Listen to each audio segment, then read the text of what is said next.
scenes that I'm about to give to you or tell you. I should be more specific. Anyway, so this is going to be a little bit of a story time about my paranormal experiences. So it's about maybe 2.5, maybe 3 stories that I will be telling you guys tonight. So get comfortable, get comfortable, get comfortable, and get ready for a spooky story time. Okay, so this story time takes place when I was about maybe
So now I have two more, or maybe one and a half.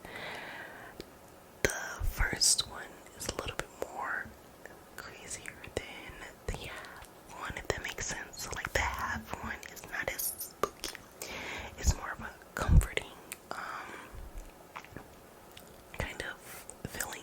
And once I tell you the story, you'll understand why. Okay, so my second paranormal experience would be when I was about 13 or maybe 14 years old. And this is when I moved with my grandparents up to a town that was 5 hours away from my hometown where I was born and raised. So it was 5 hours north of my hometown. So we moved into my grandparents bought a house, and this is not the same. This is not the same grandmother that I had the other house with. No, that's completely different. But this grandmother actually is on my mom's side, so I was more with them than anything. And I ended up, so we ended up, moving with them, of course. And my mom is the only child, so she moves with her parents. Anyway, we just moved inside the house and putting all the furniture and things. So I think we've been in there for maybe like a couple of weeks, maybe not even a full month inside the building, inside the home.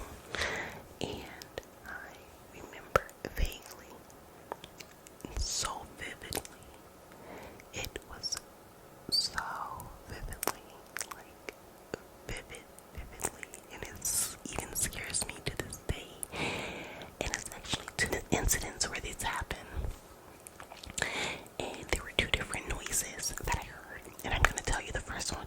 And I was so spooked and scary, like right now, it's like even bringing tears to my eyes because that's how scary it was. Anyway, so one day, all of my family members on my grandfather's side had came to help us move. So he invited his brothers, and his like nephews. And, he comes from a big, huge family of 15, so he's one of 15. So anyway, he invited his brother to come help us move and help put us furniture and all that good stuff. So my family was here, right?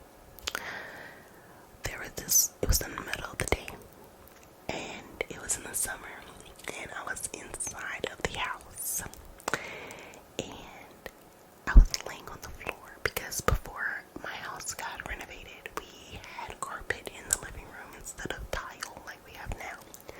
So I was on the carpet of the living room, and nobody, at least I thought that nobody was in the house.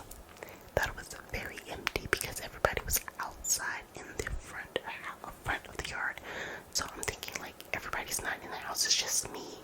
I can relax. Everybody was talking because I had like a bunch of family over at the time. So I was like laying on the floor in the living room, just like doing whatever. And I kid you not, my grandfather had country boots. Because he comes from North Florida, which is technically considered like the south of Florida. Anyway, he had these boots, and they were cowboy boots, and he had this little ring, ding ding. Every time you walk, it makes a noise. I forgot what it's called because I haven't heard the term in like so long, but he said that it was called something. Basically, if you're a country person, you know what boots I'm talking about. These boots are like, they have that little noise on the back of them, so every time you walk, it makes like a ding ding ding ding, like ding ding. I'm trying so hard. Ding ding ding ding ding ding. So it was like making that noise. Like, anyway, I keep saying anyway, just disregard my anyways. Anyway, so I thought that this noise that I was hearing was somebody walking in the kitchen, right? Like I said, the living room is right next to the kitchen, so I'm laying on the floor. I can't see if anybody was walking because of the way that my house is structured. The kitchen has a little bar area, so if you're laying on the floor in the living room, which is me, is right next to the kitchen, but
I called out to my uncle. I was like, did you walk through the house just now in the kitchen? He was like, no, I've been out here all day, sweetheart. I was like, okay, that's nice to know. I just heard country boots in the kitchen. Okay, so it wasn't you.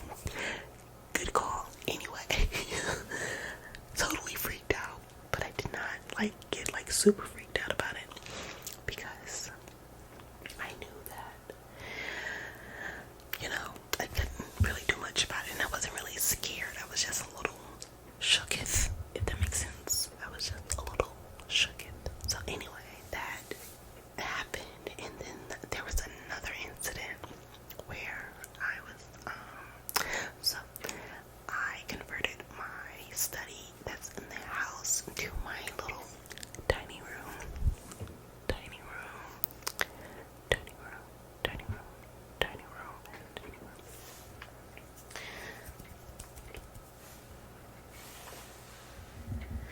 So by me converting it, the office to the dining room, I ended up actually having to be a lot further away from the me, my room, and the bathroom that I use to like take a shower. So anyway, so I one day I was taking a shower, and this is the time when my grandfather was still living. He was actually very sick at the time, but he was still living. And so I know it wasn't him because of the other story that I'm going to tell you. You'll understand. So he actually was living, and one day I was taking a shower, and I got out of the shower, and this is very short. That's why I kind of wanted to put it in here because it's super short, but it's very, very important because it's super freaky, and I felt like it needed to be in this video. So one day I was getting out of the shower, and then, like I said, it was the middle of the day. It was maybe on the weekend. I didn't have to do work or school or anything because I think it was maybe 20, 21. No, I was 20 because my grandfather passed before my 21st birthday. So it was either between 19 and 20. I was going to my room, exiting the bathroom. My mother was in her room, door closed. My brother was in his room, door closed, and my grandparents was in their room. They had their door open, but the way that this sound came and how it was so vividly close to me, it wouldn't make sense that it was them. And even I confirmed and asked them if they did make this noise. So as I was crossing, leaving the kitchen, and I was coming to my room, there was a very distinctively loud whistle. When I say whistle, and I don't mean like it made like this really weird noise. I'm sorry, I can't even whistle because it's the middle of the night. Anyway, this noise, this whistle, came from the kitchen, which would be on my right side if I'm leaving the bathroom, correct? So, in this big, huge, empty kitchen, there was this loud, distinctive whistle, like as crystal clear as day, like as you can hear it, like if it was right next to you and somebody was whistling and you were right there and you heard it clear. That's how freaky it was. I went and I ran. I like took off. So like I'm in the kitchen, I heard that whistle and I dashed to my room. I dashed because I was so scared because the way that whistle was, and I know it wasn't my mom's because her room door was closed and my brother's room door was closed. Who made that whistle noise? I have no clue, but that was just like super, super, super scary. I questioned everything. I'm like, Grampy, I heard a whistle in the kitchen. It wasn't you guys because you guys were here. My grandfather was sick, so it's not like he can walk. He had an oxygen tank attached to him, and every time he walked, it was like it wouldn't be. He couldn't even breathe up a whistle because of the way his breathing was. So I knew it wasn't him. My grandmother doesn't whistle like that anyway, just to be whistling. And I even asked her, and she said no, because they were in the room watching TV. Like, what the hell? Anyway, that's just like it. Still to this day, I tell that story because I was so confused and scared, and the fact that my grandmother it is confirmed that there is something else more than that. My grandfather's ghost here. So that's Paranormal Story 2.5, I guess you want to call it, but the actual, or 1.5, I should say. But I'm just gonna tell you this really, really vivid incident that happened with me and my grandmother. But I kind of can't remember mine, as so strangely as that sounds. Like, now that I'm thinking about it, I can't remember it, but I can remember my grandmother's, so I'm gonna tell you guys that one. So, it was one morning. She gets up pretty early, and my grandfather has been, at the time, he has been dead for maybe a couple months, maybe a few months, almost a year, depending on when. But he has been gone for a while at that time. So, one morning my grandmother was out on the back porch, and she has a door that leads to the porch from her bedroom, and she was sweeping, and she heard somebody she thought was me or my younger brother say, "Good morning, good morning, good morning." I was sound asleep because it's 6 o'clock in the morning. What the hell am I going to be doing up at 6 o'clock in the morning other than being mad that I'm up 6 o'clock in the morning? So, I know it wasn't me. My brother at the time, he was getting up early, but apparently my grandmother went to go check and he was still asleep. My mother was still asleep. She was the only one up. This good morning came as crystal clear, and she thought it was me. And we kind of just joked it off and said that it was my grandfather, because we always used to say good morning, and he would be there and be like, "Good morning." So we think it was him. And then, now that I actually said that, I brought my story back. So this is kind of the same thing with the voice changing, or the disguising of the voice, because one time I was in the kitchen making some food to eat, and I thought my mom had called me. Her door was actually closed, but the sound came from the right side, which would be, her door would be coming from my left side. So if she would have said something, I would have heard it on my left, not my right. But the sound that I heard from was from my right. In the kitchen, the same place where I heard the boots and the whistle. I heard my mom call me, and like, she calls me a nickname, and I thought she called me. I kept saying, "Yes, ma'am. Yes, ma'am. Yes, ma'am." And then she didn't answer, so I was like, "Mom, you called me?" And she was like, "No." I'm like, "You didn't say anything. You didn't make a noise." Like, she's like, "No." And I'm like, "Well, somebody just called me like a nickname, and it sounded like your voice." And she was like, "Nope, that wasn't me." And I was like, "Okay. It's either a ghost of my grandfather," which one? I mean, he's dead, but is it a ghostly grandfather? Because I don't know. I'm scared at this point. I'm so terrified.